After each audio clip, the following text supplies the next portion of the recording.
Okay, I'm putting up a couple workouts here, probably one today and another one tomorrow, and then we're all back Thursday, so you have 2 more days there. I think that should be good for us. The whole point of the couple things at home is just to kind of keep us active in some way, shape, or form. You'll notice I've got the first day up, and I've got 2 options. I know some people don't have anything at home, so that's kind of the first column. And then I know there's quite a few people that have weights and bars, so I've put some things in there so you can still move some weight around, as I've had a few people ask about that. So we'll just kind of lump it all together here, and I'll go through everything. And like I said, this isn't anything crazy. It's if you miss it, it's probably not a big deal, but at least it keeps us moving.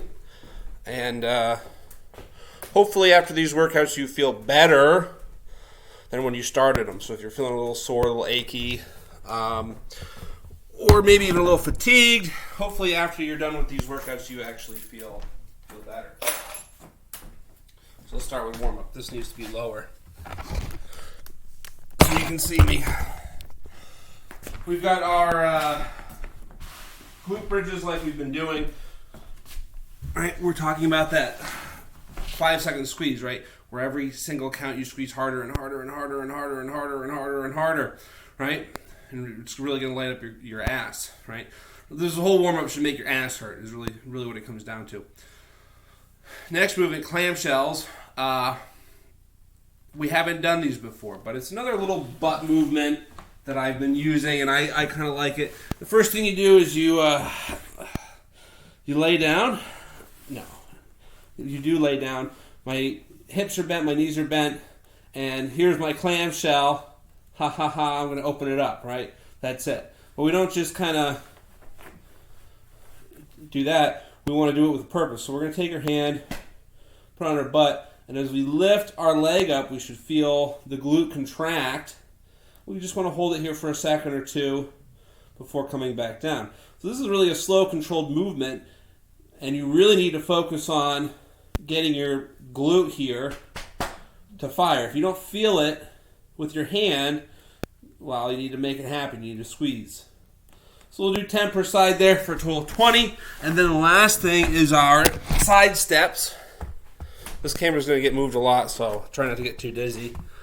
All right, side steps. I've just got this container thing here, and it's exactly what it sounds like. It's a step up, but we're on the side instead of facing forward. So everything, we'll fuck that up. Everything is still the same, knee tracking, glute engagement, right? We push up and make sure we have some control on the way down. This is actually a little tall. There we go, that was a lot better. I'm going to break it, so we're going to stop. This is actually a little tall.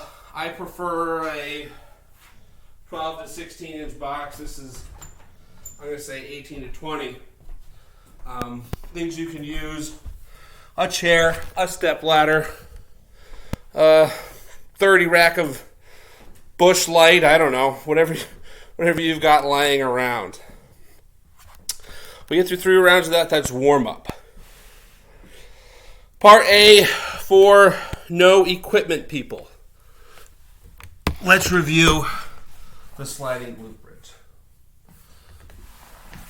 The glute bridge, we just did them in warm up. Right, our butt goes up and down. With this, our legs are going to move as our butt moves. Here are my hips. Here are my feet. They're going to move together. I've got a dog mat here. You can probably use a towel or something. On hardwood, so it's going to slide easily. And my feet go on the mat. I'm going to brace. I'm going to squeeze.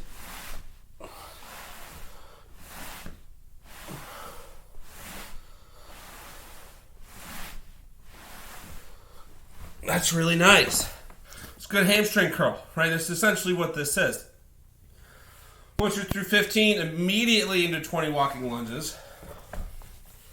And then you're going to take a nice break so that your next set you can do just as well.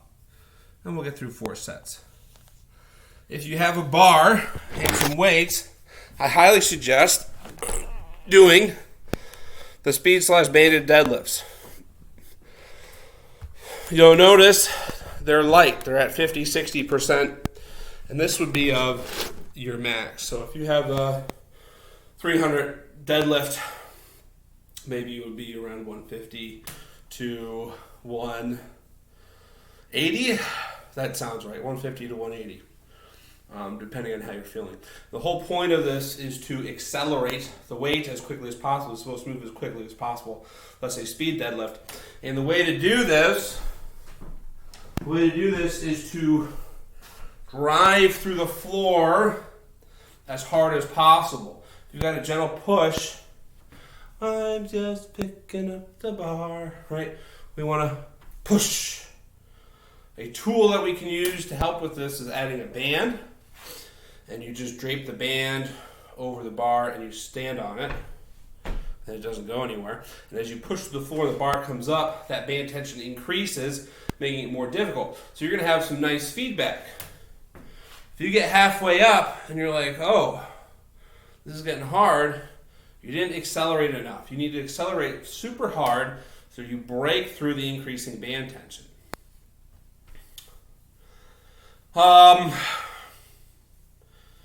If you deadlift 200 or so pounds, use a red one. If you're 3 to 4, use a black one. So I would say ladies use red, boys use black. We're doing it as an EMOM. You shouldn't need much rest there, so that should be fine. Let's take a look at part B. For non-equipment people, we're just going to blow your quads up real quick.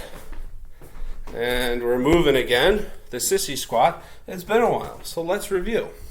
This is kind of a funky movement. You will need something to hold on to, so I'm going to use a doorknob. I'm going to make sure my door is closed first. With the squat, we break at the hips and the knees and the ankles. This is a knee bend. Our knees drive forward, we go on our toes, our torso leans back. We don't bend here at all. Doors to the side, I'm going to drive my knees forward. My thighs are going to get an angle back, right? So my knees are going forward, and my torso stays in line with my thighs.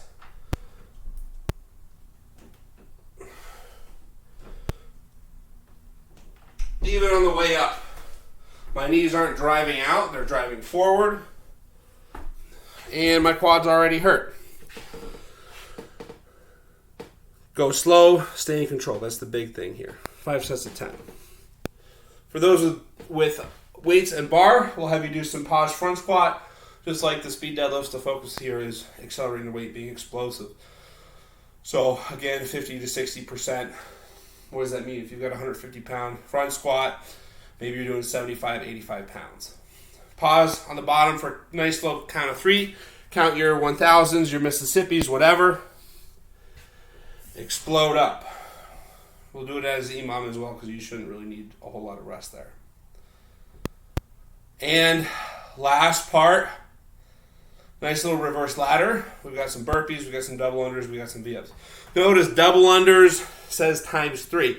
So you're not going 10, 9, 8, 7, 6, 5, 4, 3, 2, 1 with the double unders. You're doing that, but times 3. So 30, 27, 24, 21, 18, 15, 12, 9, 6, 3.